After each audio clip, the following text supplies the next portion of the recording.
Since I have a jiu-jitsu based YouTube channel, I think it's pretty obvious that I believe you can learn jiu-jitsu online. A good example is how much leg locks have taken off due to film study and instructional content. And if you listen to Gordon Ryan talk about escaping the back, you'll hear him tell stories of John Danaher studying how Tim Kennedy was able to escape the back control of Roger Gracie. And yes, I think YouTube is a great platform for learning jiu-jitsu. And hopefully if I talk nice enough about him in this video, the algorithm will put me in its good graces. However, the goal of this video is to not only grow my channel, but to grow the credibility of learning jiu-jitsu online. Elon Musk talks about how too many entrepreneurs are focused on getting a bigger piece of the pie. So this video is my attempt to grow the whole pie, and anyone else trying to grow the online jiu-jitsu community can have a bigger piece of pie. There's room for all of us to use technology to grow and enhance jiu-jitsu. So shout out your favorite YouTube channel in the comments section below, and let's dive into the video.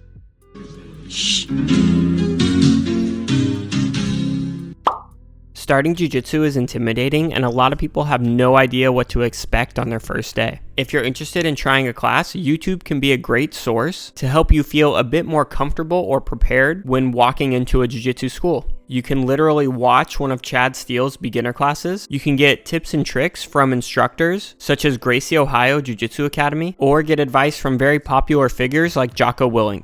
There are also average people sharing their first-time experiences, such as Fitness with Dal P, or even get advice from other students, like Life with Vince Liu. There are so many resources out there that you can use or send to a family member or friend that's interested in trying jiu-jitsu to make them feel a bit more comfortable when walking into a jiu-jitsu school.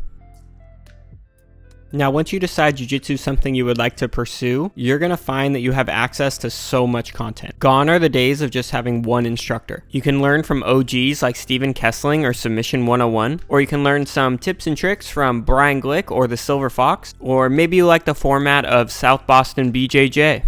Or you really enjoy the way John Thomas teaches in the gi. Or maybe you're a person who likes to purchase instructionals, and you use the BJJ Fanatics YouTube page as a way to get a taste for different instructors before you purchase additional content. Or maybe you enjoy supporting athletes like Lachlan Giles that have their own YouTube channels. But whatever you decide to do, the point is that online learning gives you the ability to cast a wide net and get many different perspectives.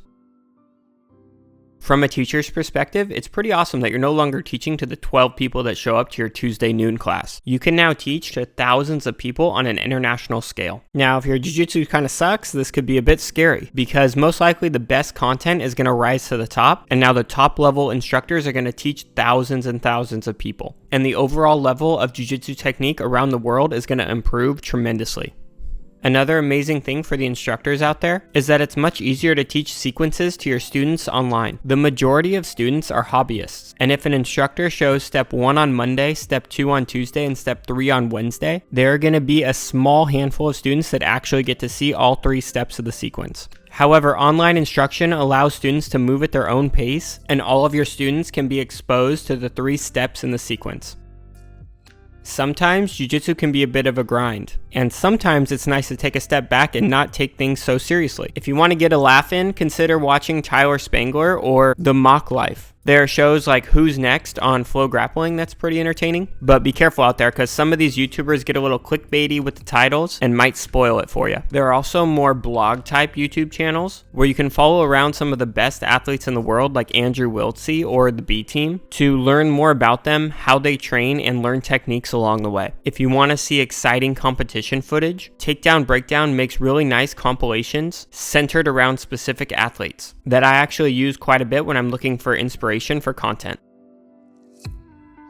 When a submission happens in the UFC, a lot of people don't really understand what actually happened. After a big event in MMA or in the jiu-jitsu world, there are a few channels out there that will ride the hype of the event and do a breakdown. Channels like the Gracie Breakdown are actually how I first started getting introduced to jiu-jitsu. And channels like Teach Me Grappling do a great job of breaking down big moments in fights. There are other channels like BJJ Scout that do breakdowns on the best athletes in the world and bring to light some of the trends that are working at the highest level. Then there are channels that will break down on their own sparring footage, so you can see what's going through Jordan's head while he's sparring. Probably the most popular video in this category has to do with the smaller person's mindset and strategy when sparring against someone much larger. So you can watch Jordan, Henner, and Josh Rich roll with opponents much larger than themselves. Or you can follow along as Josh tells the story of his latest tournament. There are also channels like the Wiltsey Brothers where you can send in yourself rolling or competing, and they'll give you their opinion on what you can improve. If you were to ask someone to do this in live time, they would most likely give you some pretty generic advice. But if you send in a video and they're able to pause, rewind, replay that video, they're going to be able to give you much more specific advice. So I really think this tool is enhanced via the online platform.